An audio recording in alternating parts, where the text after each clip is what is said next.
Okay, so I have a funny story for you. Okay. Well, for everyone, not just me. Well, yeah, but you haven't heard it yet, so. I have not. Yeah.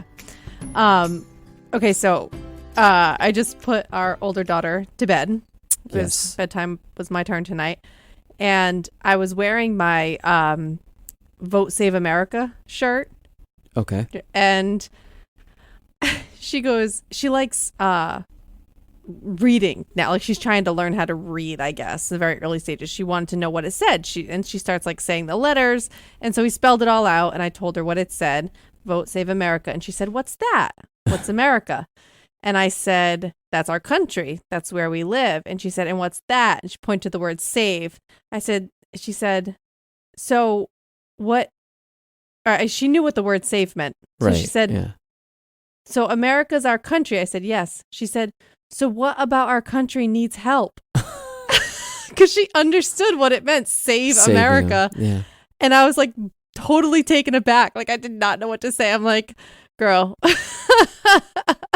if only I could explain all the things.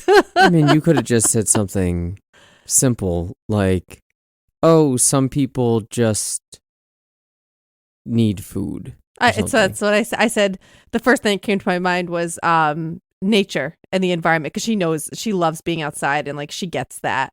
Right. So I said, some things in nature need our help. And then, yeah, I also said, and some people just don't have as many things as we do, or don't have food, or don't have, a house like we do and stuff like that. So, right. Yeah. And then she said, "But baby bears need help, but they don't live in the city." And they then live she in said, a zoo. "Can we read Each Peach Pear Plum?" And that was the end of the conversation. I always pretend I don't know where everything is. Yeah, she's very excited to point it out. Yeah. Yeah. But anyway, that was her, very philosophical bedtime question tonight. Only she's asking questions. Yes, I love it. Okay. Well, anyways, welcome to While She's Napping. I am Adam. And I'm Cindy. Did you post it? Yes, you did. So we had donuts today. We sure did. And if you peep the Instagram onto the stories, you'll see that we reshared the donuts that we enjoyed. A picture of the donuts, rather. Can't share donuts on Instagram.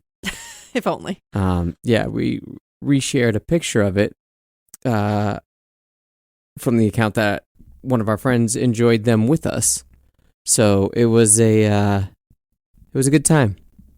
We revisited a park and had donuts like we did last year, and I think this is hopefully becoming somewhat of a tradition. Yeah. But the reason why I'm bringing this up is because these donuts in particular were 90s themed, and we've talked about these before on our Rhode Island episode. If you're interested in hearing about the great state of Rhode Island, I encourage you to listen to that, specifically if you want to know mostly about the food. Yeah. But yeah, it's all 90 themes. You have wild berry Pop-Tart. You have cosmic brownie donuts. You have like the oatmeal cream pie. Oh, yeah, oatmeal cream pie. Cup of Dirt was really good. Cup of Dirt. Hostess cupcake. What was it? Cinnamon Toast Crunch. Yes. Nutter Butter. Chips Ahoy. We can go on and on. Yeah. And it got us thinking that maybe we should talk about nostalgia. And I think the thing about nostalgia is, I've noticed, especially when it comes to media, particularly movies and TV shows, there's this overwhelming urge to bring things back. Mm-hmm. And it's not to revisit them. Revisiting it isn't good enough anymore. It's to bring it back and redo it, or bring back the original cast and make more episodes of a previous sitcom, or make a fourth or fifth part of a movie. I think Bad Boys 3 came out not too long ago. Yeah. Shit like that. I saved this. They're bringing back Are You Afraid of the Dark? Really? Yes. I hadn't heard that. So there you go. Right? And it got me thinking, why is this, I feel, specific and more geared towards millennials. Because I don't know that people in the 80s were bringing back things from like the 60s and 70s. Like, and if they were, it was definitely not to the degree that we're doing it now. Yeah. You know, sitcoms were pretty much just starting in the 80s, so you can't bring back sitcoms. Right. I mean, media Well, that's in not general, true. I don't though, know was... why I just said that. What? Wait, what? I just said sitcoms were starting in the 80s. That's not true at all. Right. No, that's not true. Well, maybe that's when they became really popular, but no, they were always sitcom, I feel like, has always been a popular genre. But they were still original. Like, all these new Right. sitcoms that were being released during that time were original. They weren't bringing them back. Right. And what I was going to say is that I feel like media in general, like TV in general, was sort of still in its infancy at that point, you know? So, like, But there was plenty of films room for weren't. new things. I mean, it Movies kind of weren't. still was. I mean, if you think about it. No. Okay. So when did... Let's do a little history lesson. I don't know when Tell the me. first film came out, but, you know, filming, it's not like... I think the first Disney film was released in the 50s. I think Snow I think it was a White, little earlier than that. Okay, Well, so when was The Wizard of Oz? 30s. 30s, 40s. Yeah, something like that. So I'm saying in the grand scheme of things, that's really not that long ago. 50 years, right? So we're bringing things back 40 years old. Or 30 years old, right? So you would figure in the 80s, they're like, prime time to bring back Wizard of Oz. It's been 50 years. I mean, that's been... Actually, they did. They made a yeah, sequel. that's what I'm saying. Return to Oz is badass. Yeah. And they had Wicked. Yeah, Musical that's theater just a adaptation. spin-off. That's I guess, but I'm just saying, like, classics like that do get revisited, but The point- not in the same way that you're describing. I know what you mean. It's at such a rate that I think people in our demographic, specifically millennials, are thirsty for this. And I'd like to know why. You know, you see it with Boy Meets World. They brought back Girl Meets World. Mhm. I think they're bringing back Home Improvement. Oh, really? Full House, Fuller House. Yeah. They basically redid or reinterpreted Fresh Prince of Bel-Air. Yep. They had the Friends reunion. They wouldn't do more episodes, but they did the reunion. I want to get to that in a Okay. little bit. But Roseanne came Mhm. back. Now it's whatever their names are. The whatevers. They brought back Rugrats is Yep. on Paramount Plus now. Beavis and Butthead is on Paramount Plus now. Are they new, though? Like, new Yeah. episodes? Mm-hmm. Oh. I haven't watched a single one. Because there's something about that time that you can't replicate. And we'll dig deeper into that in a bit. But I don't know. I just think that there is a space to appreciate nostalgia and a space to appreciate the things that you enjoyed in your childhood without the overwhelming need to force it back in the 2020s or whatever, the present day. Well, I guess, what do you mean by force? Do you mean by the people who are creating the content or by the people demand. consuming it? The demand. I don't think people understand what they're demanding. I think they're demanding, what they say is bring back whatever, pick a sitcom. We love Everybody Loves Raymond. It's impossible to do because half the cast is dead. Gone. Yeah. But say, hey, bring back Everybody Loves Raymond. We don't really want that. We just want to remember what it was like and be in that environment when it was like to watch it when it was live.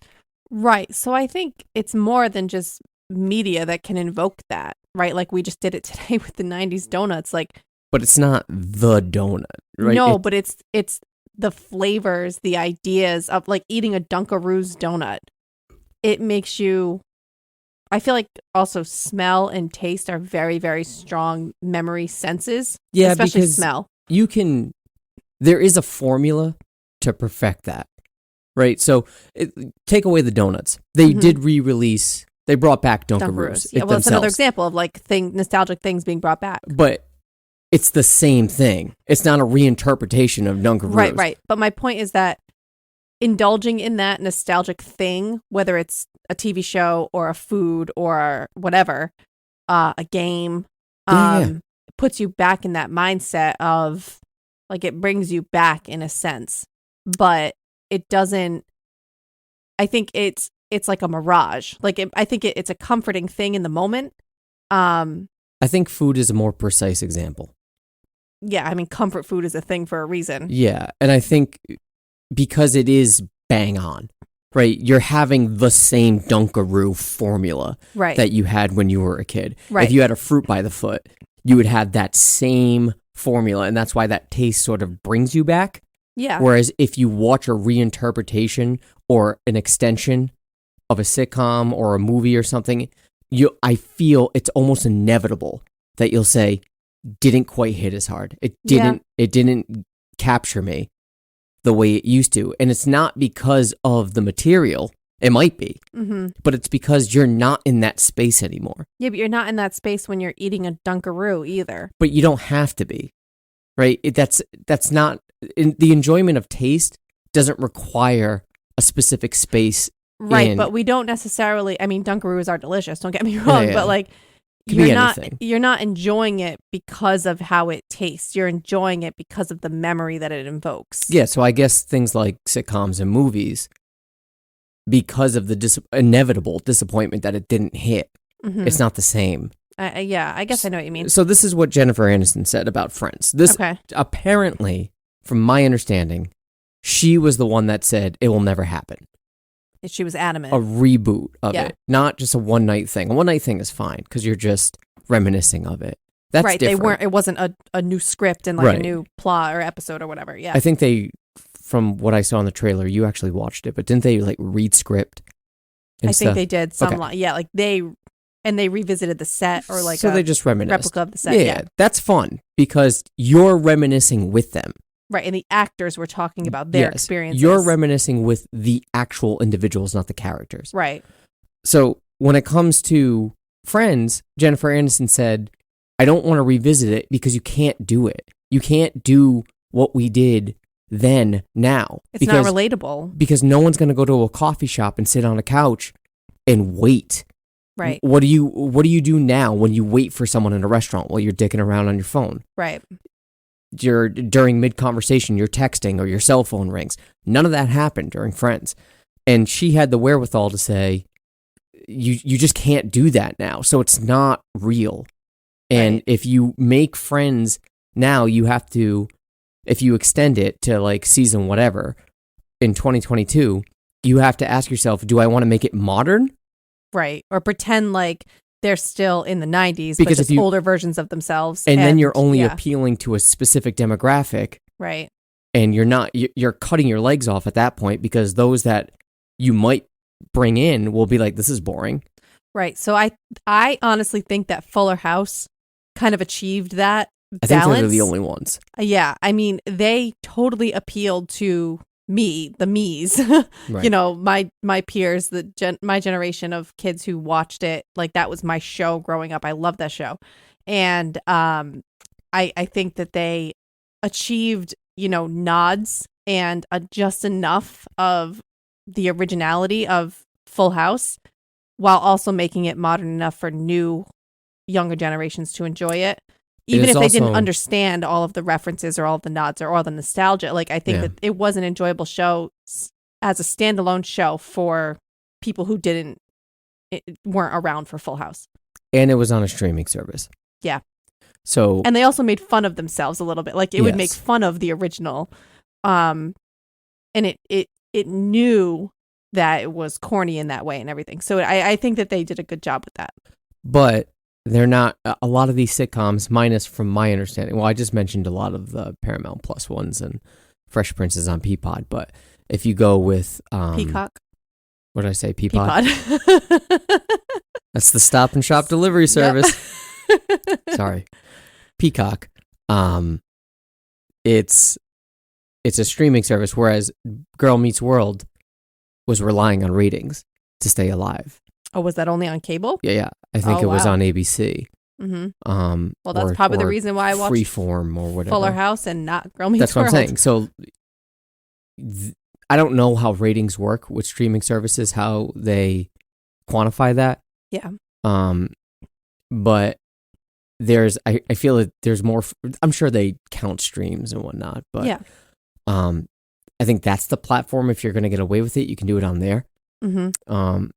But yeah, I just think that when it comes to television and movies in particular, you're inevitably going to miss the mark. And in music, you see all these bands with these revival tours, right? Yeah. Especially Aren't bands there from some the festivals 90s. coming up that are Yes. all about like Avril Lavigne and My Chemical Romance yes. and yeah. Yeah, and Our Lady Peace just released Spiritual Machines 2. Now, Oh, really? Our Lady Peace was one of my favorite bands when I was a kid. Yeah. When I was a freshman in high school. Loved Our Lady Peace. Fucking loved Our Lady Peace. And Spiritual Machines, to this day, is definitely one of my top albums. Mm-hmm. Definitely top 10. It's an acquired taste. But I was excited to hear Spiritual Machines 2, but I had this overwhelming feeling in the back of my mind that it's not going to be the same because, I mean, I'm cutting through the bullshit here. When you have different band members, the sound from one album to another is going to change. Sure. Especially if it's a guitarist that's writing the songs. You can try to get as close as possible, but that guitarist inevitably is going to have his own subjectivity to the material. It's just, and which is fine. It doesn't make it bad or, worse. It just makes it different. So when I heard that they're going to revitalize Spiritual Machines 2, or make rather Spiritual Machines 2, I thought to myself, there's no way because the original guitarist isn't part of the band. It's not going to fit. Yeah. And it didn't. Right. Well, I think it's also about where you are in your life at the time. Like your taste in music has also evolved a lot over the years since you were a huge Our Lady Peace fan. But I still love everything Tool that's released. Yeah, that's true. So I think there are some because anomalies. It's the same members. Yeah, but I think there are other reasons other than just, I like this music as to why you're drawn to certain musical artists, TV shows, sure, etc. Yes. It's based on your age and where you are in your life. And I think that's the same thing for a lot of the nostalgic sitcoms that we grew up with. It was super relatable, because we were watching not anymore. Right. But that's why that's why was my point about Fuller House is that it was the same characters that I related to when I was a kid watching the movie. I related to the kids. And now I'm a 30-something mom. And the kids that I related to as when I was a kid are now also 30-something moms. And the show was about them now as moms. So it was taking place in modern times, but it was just as relatable to me now with those same characters because as it was 30 years ago. Because the focus was on the characters. Right. So that makes sense. Whereas Girl Meets World, the focus wasn't necessarily on Topanga and Corey. Right. It was their Sean next generation. and Feeny and stuff. Right. So it's not, it may not be relatable to the generation that it's necessarily geared towards. And, and I think that's it. I think when you hear people, you got to bring it back, again, I don't think they really know what they want. I don't think they really want it back. No, they want the feeling.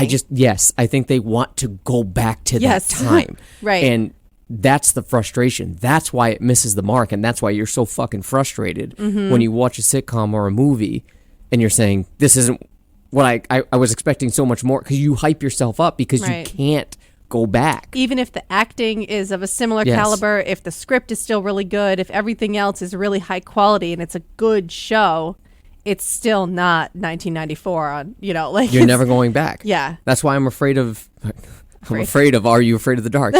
Because it's, how are you going to do that? Yeah. It's imagine going to some of, I don't know. We don't know any young kids. So, I don't know. Imagine going to some 13-year-old, a bunch of them, and be like, hey, you guys ever go around a campfire and throw some salt dust stuff into a fire and flashlight under your chin and tell ghost stories? No. How? It's not a thing anymore. It's not a thing, and it'd be weird. Now, maybe it wouldn't be, but maybe they'll update it. Maybe it will be a modern version. I don't know. What are they going to do? Zoom meetings? I don't know. On YouTube? I don't know. I mean, it's got to be made for us. That's the thing. Are You Afraid of the Dark is a very specific thing. Yeah. And if you are going to update it and make it something, just call it something else. When you introduce Are You Afraid of the Dark and extend, I think it's season 3 that they're making. I think they only released 2 original seasons. If you're going to bring season 3 into the equation, you can't make it totally different. Because then it's not Are You Afraid of the Dark? Show. So just name it something else. Yeah. Introduce a new scary thing for the modern generation and leave Are You Afraid of the Dark alone. I'm just thinking of all of the urban legends and stuff that float around on the internet. That would be a modern version of stories that could be told that would be relatable. Yeah, but they already have podcasts for that. There you go. Yeah. You know, they There's have true crime. There's creepy ghosts, stories that are told in the dark. They made an entire paranormal. They make a Let's Not Meet. It's a subreddit. It's a podcast. Oh, where you a told guy me about this. I just still haven't listened to it though. reads Yeah. Let's Not Meet stories. Yeah. Just reads them in dramatic fashion. But I can't get over it. And sometimes it works. There are very few occasions in which it works. You mentioned Fuller House. I think in that situation, it does work. But it took a lot of effort though. Like they had to they got everybody except for the Olsen twins. Yeah, because they refused. But that's fine. But they acknowledged that and kind of like made fun of it during the show, so it made it okay. And personally, I think the updated Twilight Zone by Jordan Peele is fantastic. And it doesn't recreate old episodes. That's the thing. Right, it's a new spin on it. And if you're going to have anybody do it, it's Jordan Peele. Yeah. And that's why when I watched it, I said, okay, I can appreciate. I know you didn't like it. I was kind of mad about it. We only watched a couple. You only watched a couple episodes. I watched them all. I thought it was great. But I also wasn't a huge fan of the original Twilights. And also that wasn't geared towards our generation. Right. That's like a 50s, 60s, kind of maybe 40s. I don't even know. So you're bringing something back that's almost at most 80 years. Yeah, I feel like that just skipped over me entirely because the original was too old for me, and now the new one is just like I don't have that nostalgic attachment to it. And it also makes you question what is sacred, right? There's a reason they haven't touched. Are you afraid of the dark? There's a reason why they haven't touched the original Wizard of Oz. You have not seen. I mean, you've seen Broadway adaptations. I'm talking on film. You have not seen a Wizard of Oz, pound for pound remake of it. Same thing with Citizen Kane. Same thing with The Godfather, even though I think they're doing it. Scarface, I think they're doing too. But these classic films, you rarely see them because there's this aspect of it's you'll ruin it. You can't touch it. Yeah, it's already glorious the way it is. You can't make it better. No, and it's sacred. Right. And I think part of what makes those types of classics great is, the time that they were filmed in or the time that they were made. Like, a lot of those things were also groundbreaking in terms of where the technology was. Like Wizard of Oz, for example. Like, it was the first. It was the first film in color. Right. It was the first thing of its kind. So I feel like that is part of what makes it so, like, not, what's the word I'm looking for? It's untouchable. Yeah. Like, you can't repeat it. No. You can't replicate it. And, when you have, I don't know, those types of films in particular, and you can make the same argument with music too. You've heard, I'm sure, covers of Bohemian Rhapsody, but not any major artists releasing a pound for pound replica of Bohemian Rhapsody. Right. You haven't. I mean, yes, Imagine is a bad example because that was a flop of a thing during the pandemic with a bunch of celebrities that were rich in their towers while people are, suffering. But, you haven't. That's another song that you haven't really heard done, and it was like a major release. Right. It wasn't hyped up. People have covered it. Don't get me wrong, but it wasn't pushed. As this person covering John Lennon. Oh, reimagined. There are some items in media in particular that are just, you can't touch it. And I think there's a reason for that. I think there's an element of respect to that. And I don't know. I don't mean to be old man yelling at clouds about it, but when I saw that there was a Fresh Prince remake, I'm thinking to myself, I don't want to watch that. And that is a very different, just from seeing the trailer, it's like a very different take too. It's very modernized, it seems like. I understand it's a different twist, but it's, in my mind, I'm saying those that are, maybe this is my disconnect with the younger generation. my knee-jerk reaction is just watch the original. Yeah, but the original's not relatable because it's in the 90s. And You'd be surprised. I mean, like you said, it's just a totally different time. Like, I feel like as like a 10-year-old right now, you're watching the original Fresh Prince. You should not be fucking watching Fresh Prince at 10. This updated version? No. I'm saying if they were to watch the original. Oh, okay. It would be completely unrelatable because I feel like they would wonder, well, why don't they just Google that? Or why don't they just GPS it? So many of the storylines would not feel relatable because then how they're are not Stranger relatable Things issues. Awesome? How are people so drawn to Stranger Things? Because that's like a paranormal, like sci-fi thing. Why don't they just Google it? Okay, because it's sci-fi. It's not supposed to be real. But it's also the Fresh understanding Prince is that it was real. set in the 80s and that is accepted amongst the audience. Right, but a 10-year-old in 2020 or 2022, whatever, like now, doesn't know what that means because they weren't alive in the 80s. A 10-year-old will be watching Stranger Things. But they don't. But that's not the focus of the show. It was for the season 1. It is for people like us who recognize, oh, that's a cool 80s nod, or that's very 80s, or that's such a throwback, and recognize those elements. If you are completely unfamiliar with that decade and you didn't live through it and you're not familiar with those things, I feel like the emphasis and the thing that you're most drawn to and interested in are the sci-fi aspects. I think a lot of the 80s things that we can appreciate about that show are probably lost on younger viewers. Unless you're, for whatever reason, you're very into 80s things or something.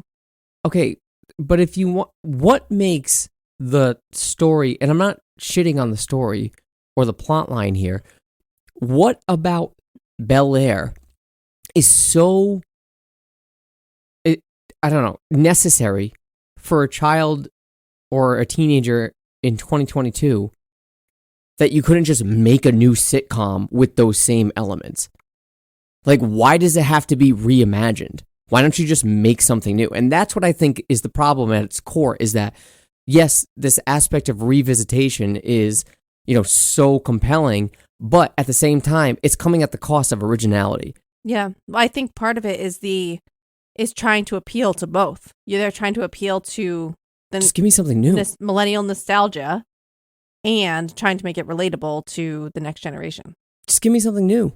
I'd rather just people be creative and make something new. I think it's kind of like a 2 birds, 1 stone situation. I can do without it. I just think that, what about a child or a teenager, especially like just hitting puberty or prepubescent, can't relate to the original Boy Meets World at its core? Yes, you could say, oh, just Google it. But at its core, that's not what the shit is about. They're not trying to figure things out. Right, the relationships, the situations. Yeah, it's all relatable the social still. Stuff. I get that. But you don't need to bring something like that back. It's presented in a way that's so unrelatable. It's kind of like when I was a kid, I did not want to watch, like... I watched Wonder Years. I guess I watched, and like Happy Days and I Love Lucy and Bewitched. It was more casual viewing. I wasn't watching. Those weren't like my shows. No, but Wonder Years I watched. Yeah, and I watched Happy Days, but... And that was specifically set in like the Bunch. 60s and 70s. Yeah, but they still weren't super relatable. I feel like I watched them just because my parents were watching them. I was never really super into them. I was into... Wonder Years? I mean, I watched it, but I'm probably fuzzy on the timelines here. Of maybe I watched the Wonder Years when I was a little bit younger, and then I was really into, TGIF and Snick and Full House, and Wonder Years was great. Seventh Heaven was also a show that I was weirdly really interested in. But I mean, I feel like I was way more into those shows that were geared towards kids my age. Of course, obviously, like because they were targeted. I was the target audience. But I did still watch some of the older shows. So, I mean... You could argue that, they're brothers in real life, but you could argue that Boy Meets World is an updated version of the Wonder Years. Maybe. Right? It's just... I don't remember enough of the Wonder Years to really... It's not exactly the same, but it's got the same in its core. In its essence, it's about the same thing. Yeah. Kids growing up, having crushes. A lot of shows are like that. Okay, so just make a new one. I mean, they are. But why bring in Girl Meets World? So here's the thing. It's a cash grab. So here's my question. Maybe that could be that, but I feel like millennials specifically are suckers for nostalgia Yes. in a And different why? way. Why is it this I don't know. generation? So, right, because I feel like everybody gets nostalgic. I mean, our parents' generation, of course, get nostalgic. Oh, back in my day, Yes. like, you know, like there's that whole trope. But for some reason, there's people like us who will go and like Watch Everybody Loves Raymond every night. yes, and drop more money than we have any business dropping on fucking donuts because they're 1990s flavor. Like, I mean, they're delicious. It's the only donuts, time of year we do and it. it's once a year. I get it, but I mean, the reason we do it is because they're 90s. Like, that place has delicious donuts year round. But we already established that taste and food Yes, is different than but media. But every time I hear, but I do it too. Like, I was interested and intrigued by the Bel Air remake because it's a nostalgic show from the 90s. Every time I was on Fuller House, like immediately I couldn't wait to see that because it was nostalgic. And I mean, I just feel like our generation, I just know our friends, we go nuts over I don't things get from it. the 90s. I don't get it. You bought me a friggin' Tamagotchi. I know. And just like everything else, it's collected No, okay. dust. The reason is this I is know, going to be a little bit of a archaic. tangent. When you're a kid and you have a thing that you need to take care of, it's whatever. It's fine. It's like a baby doll. It's, you know, it's fake. You already have some things I to take care of. have real things to take care of now that cry in the middle of the night and ask to be fed and need to clean up their shit and everything. So I don't need a Tamagotchi for No, that I understand. now. But that's yeah. the thing. When you got it, you're like, oh, fuck yeah. I got Because it was cool just because right. it was And nostalgic. then you're like, oh, I'm not there anymore. Exactly. It's not as So cool that's anymore. the letdown. It is. You know, it's it's inevitable. So one of the things that I was speculating about when there were a couple of articles that we were reading about, related to this topic. And there was an opinion from the New York Times I read that was talking about nostalgia and how it relates to stress and trauma and how it has really reared its head during the pandemic. And I think that made me start thinking about, maybe millennials, very generally speaking, have just undergone or experienced more stress and trauma collectively as a generation. I mean, every generation obviously has their... I mean, we went through 9/11. We went through a recession, Trump, yeah, and a pandemic. Yeah, and everyone has experienced the trauma and the stress of the pandemic, of course. But like you said, I feel like a lot of our developmental years as millennials have been kind of these repeated... I don't know. I don't want to throw around the word trauma too loosely, but we're really a very stressed out generation with a lot of anxiety and depression. And, But I feel like this makes it worse because we just agreed that inevitably you're going to be let down. I'm not saying it's a good solution, but I think it's why. I think it's part of the reason why. Well, stop going there. We're so drawn to nostalgia. So this is like that old adage, like stop looking into the past and look into the future. Well, I think it's a temporary fix. I think in the moment when I you're don't doing know. something that is, it is pleasing. I mean, like when you're taking part in a nostalgic activity or watching an old movie or a show or eating something that reminds you of better days, That's different. It's so different. And I don't think think we it's different. I force think it's it a with very media. similar I think it's thing. because we have these senses of comfort in taste, and when you hear a song and it brings you back, and you can appreciate that during those 3 minutes that song is on or whatever. Yeah, or until you finish the meal. And then it's gone, right? And you're just like, okay, time to move into 2022. But when you hear, oh, Are You Afraid of the Dark's coming back? You hype yourself up. There's this sense of, all right, let's go. Oh, man, love that show when I was growing up. Fuck yeah, cool. And then you watch it, you're like, this isn't good. Like, I'm just not there anymore. Yeah. And you're just let down.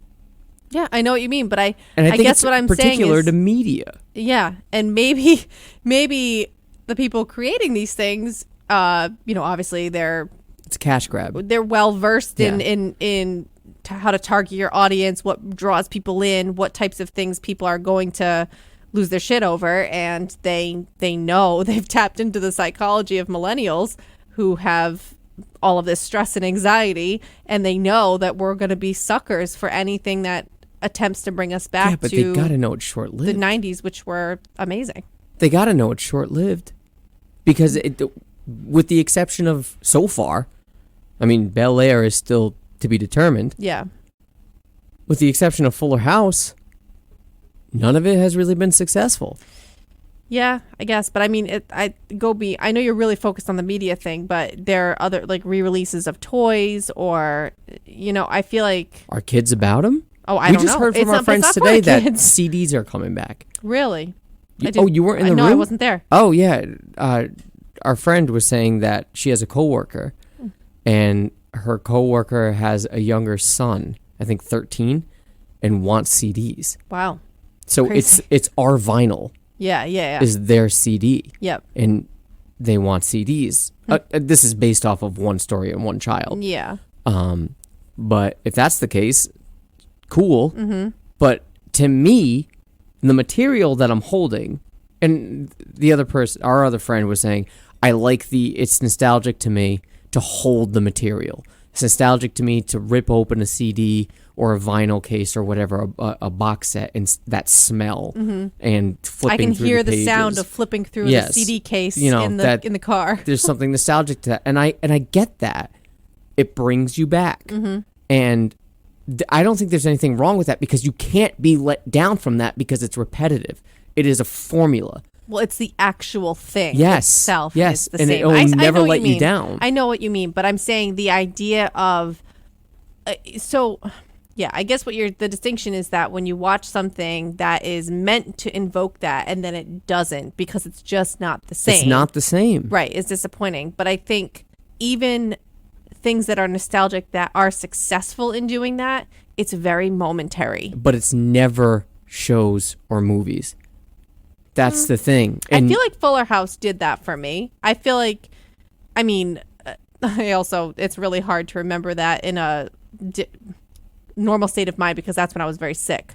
I remember watching Fuller House when I was... And it was before the pandemic, too. It was before the pandemic, but I was also postpartum. I was like 6 months postpartum, maybe? No.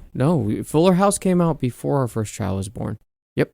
Oh, then I didn't watch it then until... Because I vividly remember when I had food poisoning or stomach bug or whatever Remember when it was. you went to see Luke Bryan? Yes. I was watching it in the parking lot on my phone. Oh, then maybe it was the next season or something. I was watching new episodes of Fuller House when I was very sick that year. It was right around Christmas of 2018. Yeah.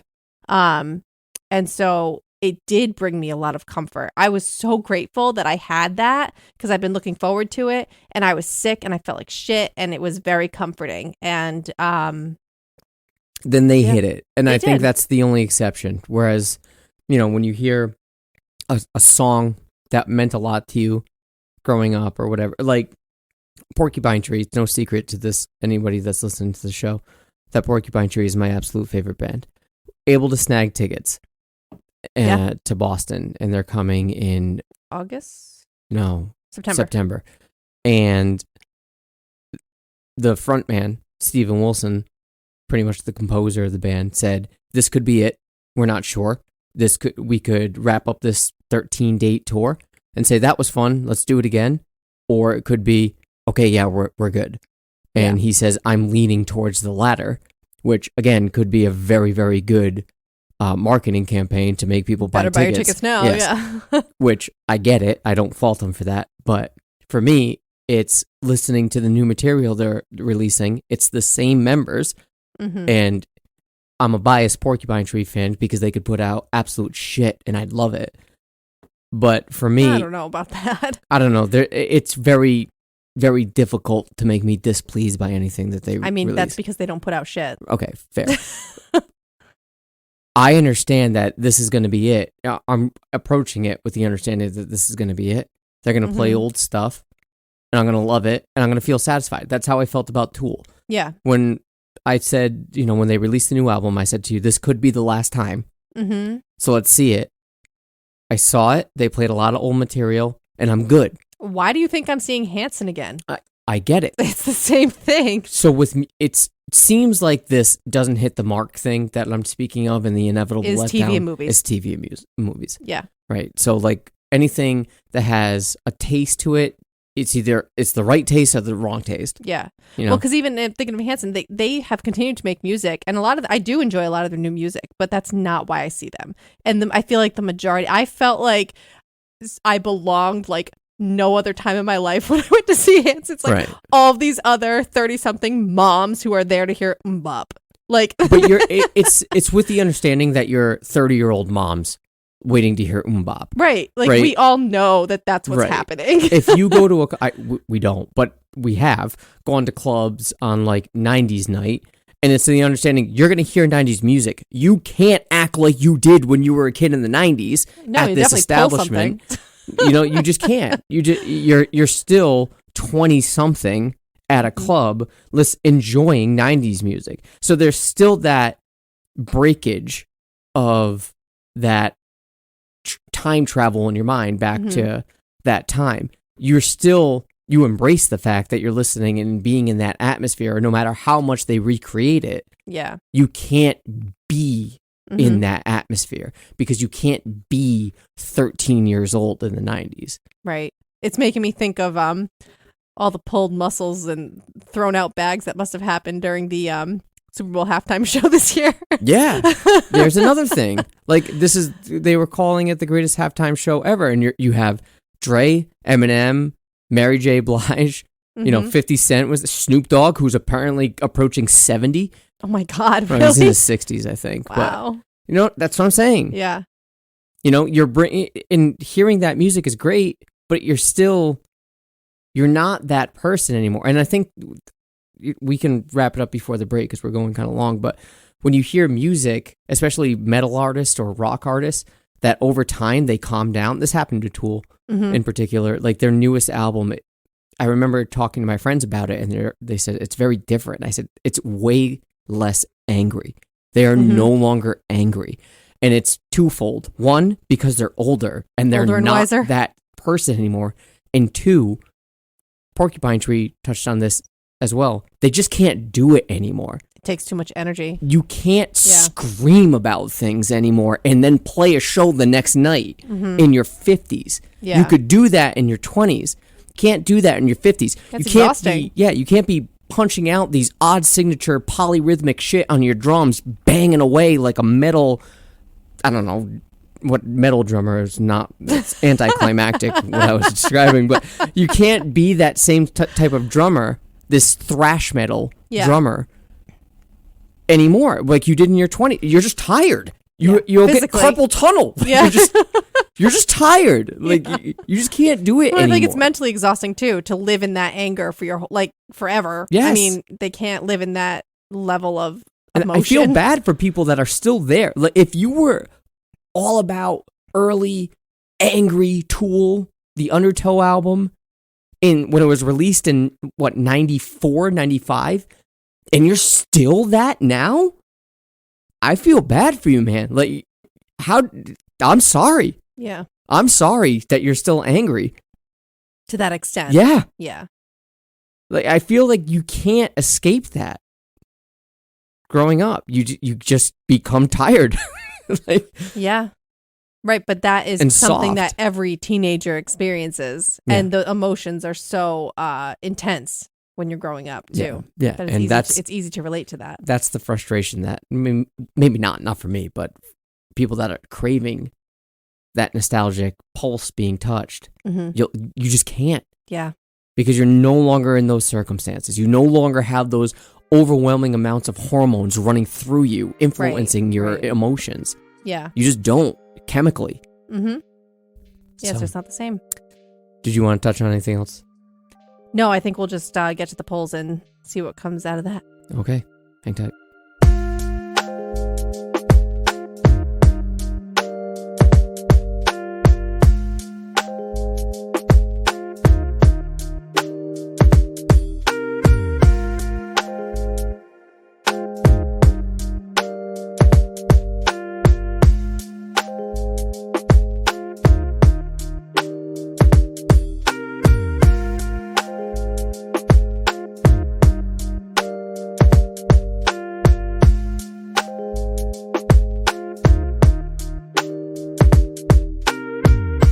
Okay, so the polls.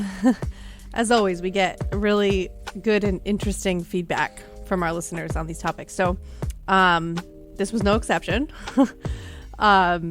Some of the answers to the questions we asked just brought me right back. We talked about how we're, as millennials, suckers for nostalgia.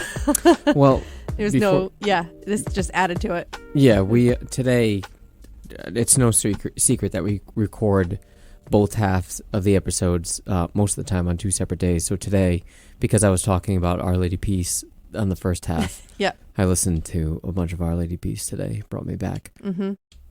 Anyways, go ahead. Yeah. So we wanted to know, if other people, especially most of the people who listen to the show and who interact with us on social media, are fellow millennials.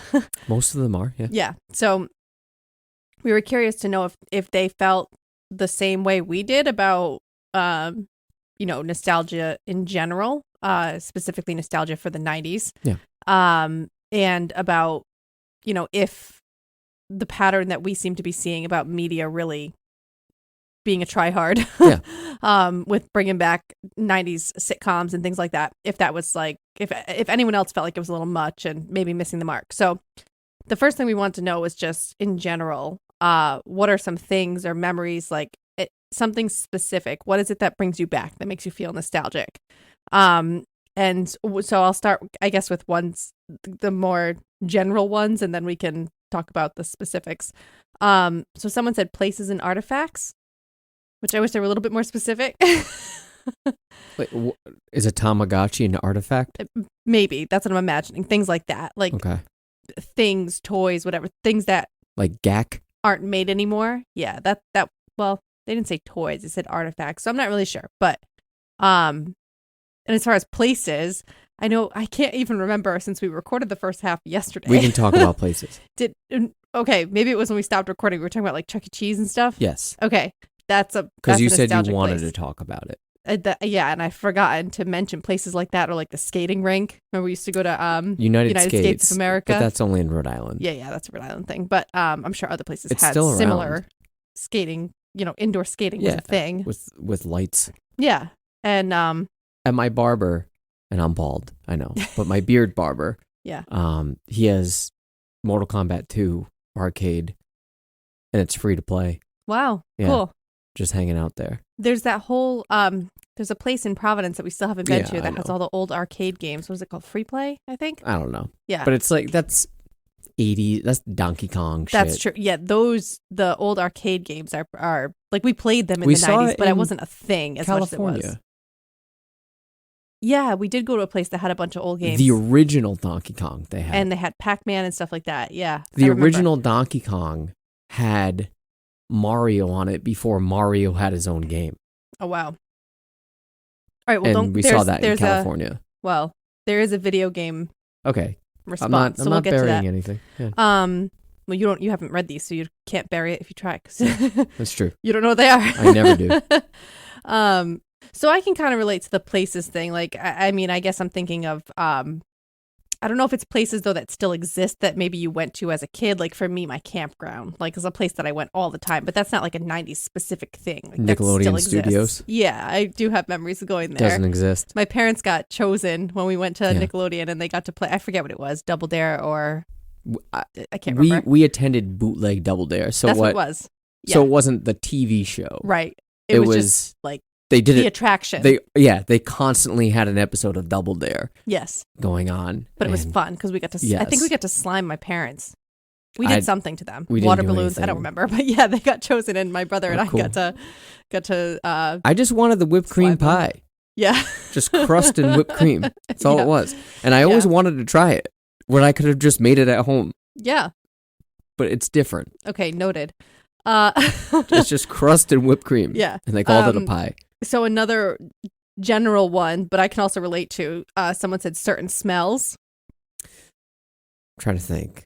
Well, we discussed the smell of a CD. Yep. Like a freshly opened, packaged from the cellophane. Mm-hmm.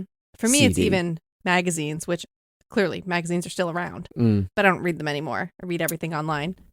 But I used to get, like 17 magazine or Teen Bop or whatever on a regular basis. Oh, this might make me sound like a douche, but the smell of Hot Topic. I know exactly what you mean. Or if we're not trying to be douchey, the smell of Blockbuster. Yeah. Or any video store. Here it was Major Video. I don't know how ubiquitous Major Video was in the United States. Yeah, I don't know. But we know Blockbuster was. Yeah. Blockbuster, Hollywood Video. Yep. The smell of stale ass popcorn. Yeah. Entering in that place. Yeah. And you can't replicate that. No, you can't. And if you found something that had that scent trapped in it. Yeah. Yeah. I'm thinking because you mentioned gack. That's one. The smell of those types it's like of sour. Yeah. But also like plastic. Remember the gack that was grainy? It was like sand gack. Yes. And you can mold it. Yes. Whereas gack was just slime, but it was thicker. Right. Yep. But sand gack, I can distinctly remember that smell. Mm-hmm. Yep. Now that you say that, I do too. And then I'm thinking about some of the, quintessential 90s beauty products that had a very specific smell, like lip smackers and cucumber melon lotion and body wash. Every girl had cucumber melon. There was also like a vanilla body scrub that everyone used. What was the Britney things. Spears scent? Curious. Okay, everyone had that. Yep. I remember my brother bought that for me one year for Christmas, and I loved it. It lasted forever. Yeah. So yeah, I can totally relate to smells. And I know we talked about in the first half how smell is a very like memory invoking sense. Or for us specifically, I'm just gonna disappoint our parents here. Oh God. The smell of the new car scent tree and weed. That was your signature scent when we first started dating. 100%. Just the car. Yeah. And not unlike any person, specifically dudes in 2002, some form of Axe body spray. And that was, when I used to smoke a lot of weed in the car, I would crank the vents and spray it into the vents so it sprayed back out. And I remember too, you had a very specific pattern of how you sprayed it on your body. Yeah. It was like a Z. Yes. And there was a time where women thought that shit smelled good. It did smell good. It's just you used like a gallon of it and it was overpowering. Yeah. It doesn't smell good. In small doses, it's okay. If I smell that, it just reminds me of 2005. Yeah. That pre-HD era. Right. Yeah. So yeah, those were like the two very generic ones. So I would love to hear for those who submitted those, like let us know if we hit on any of the ones that were you were thinking about when you said those specifically things. Weed and new car scent. Yeah, was that what was on your mind? Okay, this one we're going back to the video games. I'm going to embarrass the crap out of myself because I don't know how to pronounce this video game, which was probably very popular, but that wasn't really my thing. Nintendo 64 Zelda Ocarina? Ocarina? Ocarina. I never had. N64 was the console I always wanted. Never had it. Yeah. But I played everyone else's. Like I'd played. I don't think we did either. We had a Sega and then we had a PlayStation. Yep, same. I went from Nintendo to Sega to PlayStation 2, and I literally just got. No, you bought me an Xbox 360. Yep. And I just got a PlayStation 4 from my best friend for free. Yeah. He said, I don't even use it. I said, I probably won't either. Like, have you used it since you gave? Nope. And it's just sitting there, but I have it. One night we'll have a date night and play some old games or something. I've never played Zelda, but I can relate the sound of PlayStation 1 when you start it, yep. Like the very clearly ancient Chinese flute theme, because it's Sony, we know it's made in Asia, like you have to make it obvious, and I say that half kidding, but but they are very distinct sounds. Hearing that or Sega, yep. yeah, that sound just is the indicator that I'm about to get left behind in Sonic when you insist on being player 1 and making me be Tails. And it brings back trauma from my childhood when my brother used to do that to me. The GoldenEye theme. Like I said, I never had N64, but I used to play GoldenEye all the time at my friend's house. And just hearing that startup theme to GoldenEye, you just knew shit was going down. That and Smackdown versus Raw, Here Comes the Pain. We used to play that shit on PlayStation 2 high as fuck all the time. And all I would do is be Kurt Angle, and I would just fuck everyone else with Kurt Angle, and everyone got so mad. I remember my best friend, I was playing against him, and he broke his controller as a result of it because he couldn't beat me. He literally threw his controller down on the ground. That happened a couple times at our house too. Shattered it. But not at that game. He's like, I can't do it. I can't beat you. This fucking bullshit. And then he realized his controller was broke. He's like, I shouldn't have fucking done that. Yep, that sucks. So yeah, it was for us. It was Sonic. We played all the time. We played when we got our PlayStation. It was Crash Bandicoot. Yeah. And then we played a bunch of racing games. I still remember the music from some of the games, but I don't even remember which one it was. Video games will bring you back. Yeah, and it is. It's the sound effects because they were so specific. Yeah. Sonic the Hedgehog 2.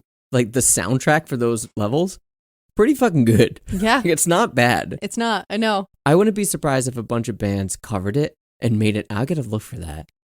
I because bet those exists. tunes were good. It probably exists. Yeah. Yeah.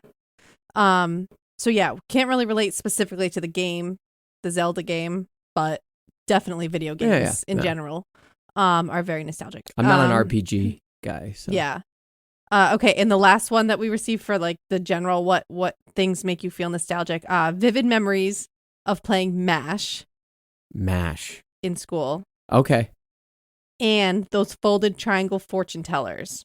Oh, the 1, 2, 3, yes. 4. What are they?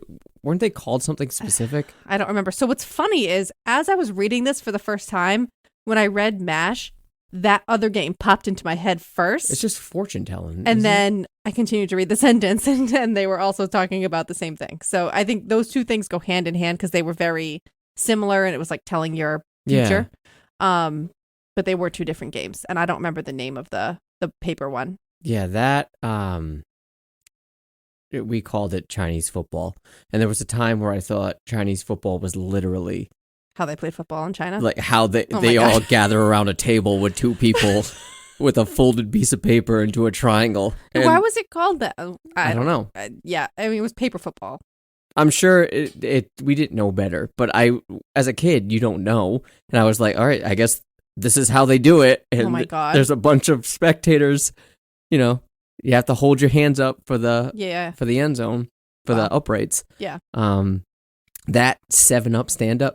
Oh my God. Yep. 7-Up stand up, and you'd hope your crush touched your thumb. What was the game where everyone at gym class would hold a piece? Red Rover. Is that the parachute game? No, but I remember the parachute game. Yeah. I was talking about Red Rover is when they stand in a line and all hold hands and you send, it says Red Rover, send Adam right over. And you would have to run across and try to break through the chain of people holding hands. Oh, I on the other team. Remember that. It didn't last. I think it was around the time that I was in, I remember playing that in elementary school. Did someone get clotheslined or something? I think a lot of kids got hurt playing that game and they don't allow it anymore. I mean, whatever. I all those sort of bullshit games. Off the Wall. Have you ever played Off the Wall? Probably. Or Suicide? So Off the Wall was, I used to play this all the time in Little League. You'd have a racquetball or a tennis ball. Mm-hmm. And there's a wall in front of you, just a solid brick wall. And you would bounce the racquetball to the ground so it ricochets off the wall. And you have to catch it, and you're amongst, I don't know, 4 or 5, or a bunch of kids, and you have to be the one to catch it. That's off the wall, and it's safe, and you either catch it or you don't. If you miss it, the same person that threw it the first time throws it again. Okay. And if you catch it, then you get to throw it. Suicide is if you throw it against the wall, and you're one of the kids that try to grab it, and you miss it, but you touch it. You have to run to the wall and say suicide before someone picks up the ball and tries to peg you. Jesus. Yeah. So if you get pegged So it's beforehand like dodgeball, but with a racquetball or tennis oh ball. my God. So if you get pegged before you're able to run to the wall and say suicide, you have to stand at the wall and 3 people get to throw the ball at you. And they either hit you or you don't. I never played Yes. that game. Yeah, Never oh, heard yeah. of that before. Yep. Wow. That was my Little League childhood. Okay. It was awesome. We should do some follow-up polls this week of like, did you ever play these certain games Suicide. or whatever? Yeah. Suicide was deadly, but it was fun. Yeah. Wow. No, I never played that. It was always just Red Rover. Yeah. Um. Well, that wasn't a gym game. No, we played it at recess, and then Okay. we got in All trouble right. because it was Okay. dangerous, and kids got hurt all the time. My gym teacher did not. All right, No. guys, we're playing suicide. Yeah, right. Okay, so we did a little different this week. We did like the open-ended question first, and then we moved on to the actual polls. So for the yes/no polls, the first thing we asked was, do you feel more nostalgic during times of stress, like the pandemic, for example? I'm sure a lot of people said yes. It was closer than I thought. It was only 57% said yes. Okay. So it was almost half and half. And then we asked, do you think millennials generally crave nostalgia more than other generations? And that was a little bit more. 67% said yes. And so I was thinking about that more. I mean, we talked about, I'm reading these two kind of together because we talked about them related to one another in the first half, like about maybe millennials crave nostalgia more because they are a generation, or we are a generation that has undergone a lot of stress. Like we are a very, yeah, that's what I'm saying. So that's why I paired those two questions like that. So you think they might not even realize that's a coping mechanism? It's just what we do because it's what we've always done. Yes. Gotcha. That's true. Right. They're not necessarily saying that we do it in times of stress because we're always in times of stress, right. And we've always craved nostalgia because we're always stressed out and balls of anxiety. Right. So maybe, yeah, I don't know. But I was thinking, there are, and I can't speak for other generations, but I feel like nostalgia is obviously not something that's unique to millennials. I just feel like it's, the feeling of nostalgia. I'm saying, like I said in the first half, the bringing back like of the shit, phenomenon of revitalizing yeah, things. leaning into nostalgia. Yes. Like hard. To this extent. Like Yeah. I sent you a screenshot. They're bringing back Rush Hour Yeah, as a TV series. Mm-hmm. Why? Yeah, I don't know. I was also thinking today, like, how to describe it. The reason why I'm so turned off to bringing things back or reinventing things, it's the same reason why I don't respect cover bands. Is because you're making your mark on the back of someone else's hard work before you. Like the concept of, if we're going to stick to Rush Hour or Bel Air, that concept has already been made. You're just putting your own twist on it. Yeah, but they're not taking credit for that. They are recognizing the original, version and the original creators. It's not like they're pretending that they made it up on their own. But my point is, if you want to have your own vision of something similar, like I said in the first half, just make something new. Right. Okay. So then the last question we asked was, do you think that the 90s media research, like the resurgence of 90s media, sitcoms, movies, whatever, is overdone, is a little too much? And only 42% said yes. Okay, so I wish we we're followed suckers, up. they all love it. I wish we followed up with how many of you actually watch it. Yeah, so I think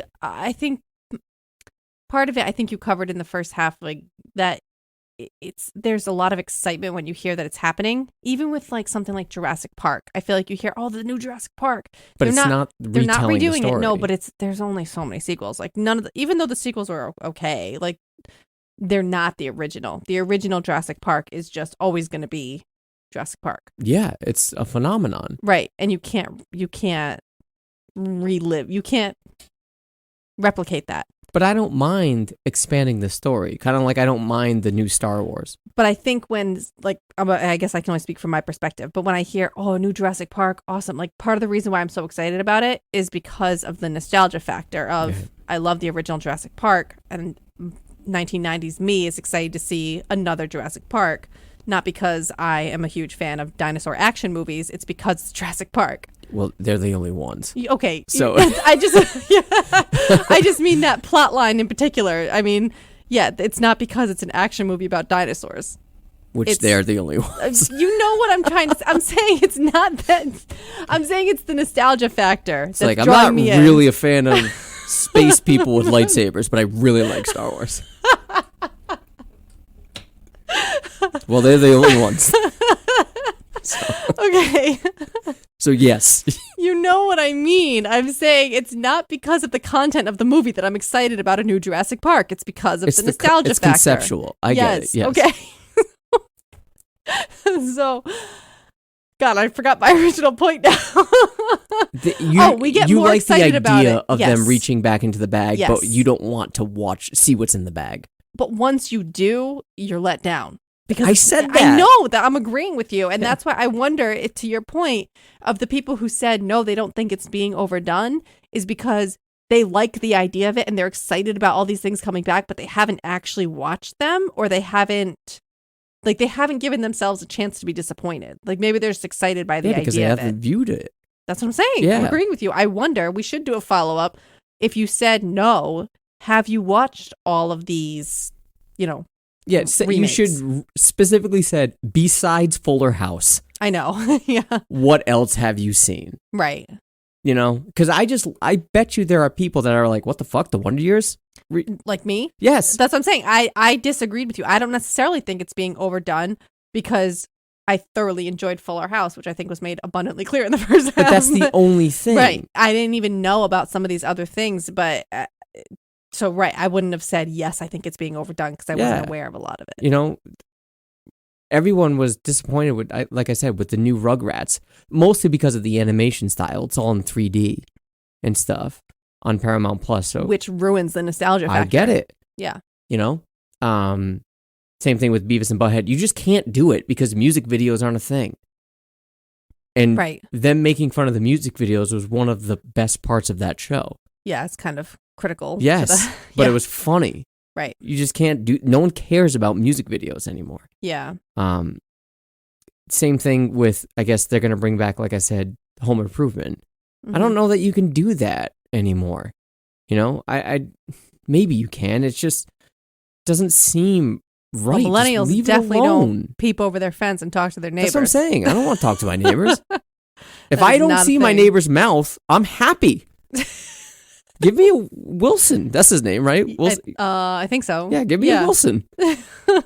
Give me some sage advice without seeing your face. I mean, you don't even... I think that'd be a little too much interaction for your liking, honestly, even that. Yeah. It's just, to me, it's just leave it alone. Yeah. And just, if you really want to tap into that, just make something new. I guess the fear is that if you make something new that's so similar, people are going to say, it's a ripoff. Just ripping it. Yeah, okay, but you wouldn't enjoy the redone version anyway. Right. Well, so you're kind of describing a lose-lose situation here. Yeah, so leave it alone. Yeah. Why are you sacrificing originality? Yeah. And that's what I think is the problem, is that people aren't making new things. I know, but I think, so this is where we get into a chicken or the egg. I don't think it's because they lack originality and they can't come up with something new. I think it's because they know that we will eat it up. But we don't. It's low-hanging fruit. But we don't.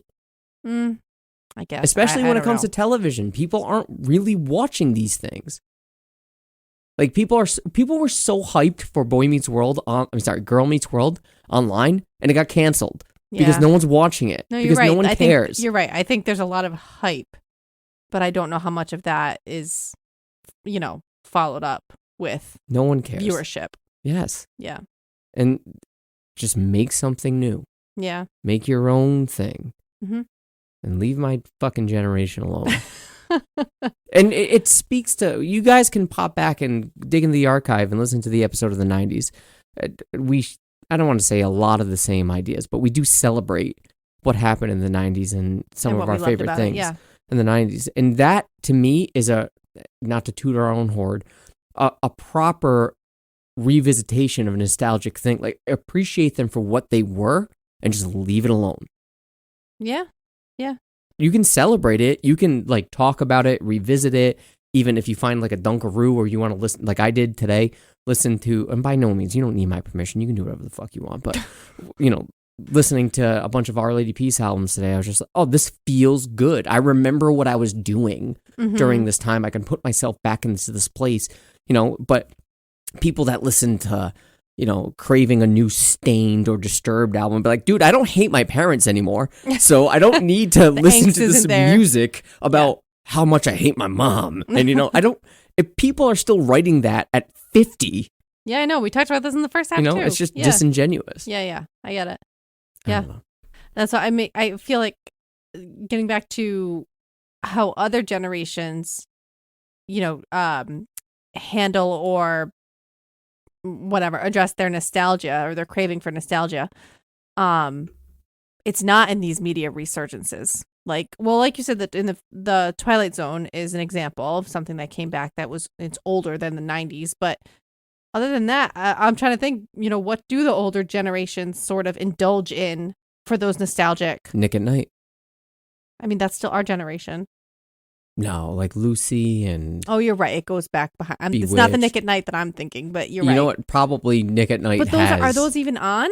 Probably not. That's what I mean. They're not on any of the streaming services. So they probably watch Matlock or Murder, She Wrote during the day. Golden Girls. Some shit like that. And I don't mean to be morbid about that. Some of these people are dead. So the actors, of course. No. Oh. The people that would enjoy those shows.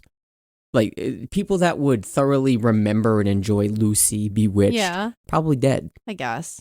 So you keep bringing it back to media, but there are other forms of nostalgia than media consumption. What, a Nickelodeon? Like a legit Nickelodeon? You put a nickel in a thing and you watch a reel? But what are we talking about? No, I don't know. Like going to a penny candy store. That's what I'm talking about. Oh. You just can't have a penny candy store anymore. No, you're right. There is one candy store. There's inflation happening. I'm thinking you're right. It doesn't cost a penny, but it's penny candy. It's a type of candy. Sure.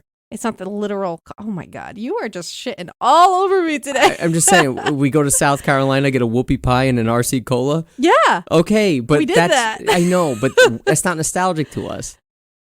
Okay. You know what I'm saying? Like, point. There's nothing. We are the generation of nostalgia because we're the only ones that can really appreciate and access it. Yeah, that was my question. How do other generations think they can tap into their nostalgia? Because there's something about the 90s that you could, it's one of the only generations, maybe the 80s too, that you could still do those things if you force it. Like, you can create an atmosphere in which you're still playing arcade games, like that arcade that you were talking about. Or you can create an atmosphere in which you can have like a club do a high school dance party from the 90s. You can recreate these things and people will go because our generation will go. People in their 70s and shit aren't going to those things. People in the 70s and stuff. We can go to A&W and have, do they still come roller up to your skate? car? I don't know. Or the drive-in. Go to the drive-in but that's movies. still ubiquitous. Right, but it's not as much of a thing as it was. Yeah. You know, back in the day. Gotta see that dick. Oh my God. The big dick. Refer to the Rhode Island episode if you don't know what he's talking about. Just Google rustic, so random, rustic drive-in. Yeah, out of context. That's a really weird thing to say. Is that all we got? That was all. Yeah, okay. But I think we should do some follow-up polls this week after people have had a chance to listen to the episode and see if we can dig a little more. We'll hit up the social media account. Was it the Instagram? Yes. Wow. That took you a while. I don't know. Well, she's napping. Yeah. Like I said, they're remaking. They already remade MySpace, and I was all hyped for that. But I said to myself, I'm not joining that. No, and you think I can't remember. I feel like I'm ripping someone off because I can't remember where I read or heard someone make this point. But Space Hay, it's still there. Is it? Yeah. Someone was just talking about how bizarre it is that we publicly ranked our friends on our social media profile for everybody to see. And like, that is how you knew where you stood with people. It was a statement. Maybe that's why we're like, millennials had such, I know I'm getting better now in my 30s with maturity, but in my teens and early 20s, I was a horrible communicator and so passive aggressive and so much drama. And that's probably wise, because that's how we told people how we felt, is rearranging our top Why did 3. I get moved down a peg? Yeah. Top 8. Top 8, you're right. Yeah. How'd I get moved down a peg? Yeah. You know? But yeah, so next week I'm going to be in New York on Saturday, and it's just going to be a clusterfuck of a weekend. Speaking of nostalgia, Oh, one yeah, of your old yeah, friends yeah. from the band you used to play in. Should be fun. Haven't seen him since before the pandemic, so whoa, just hit the microphones. Should be good. I don't think you've seen him since before you had kids. No. You haven't hung out, like, being able to go out like at a bachelor party with him. No, since... So it's going to be just like the old days. Probably not. No, probably not. You can't hang. I can't hang. Leave it by like 7 o'clock. I would like to try to squeeze in the episode that we talked about last time about Beachbody.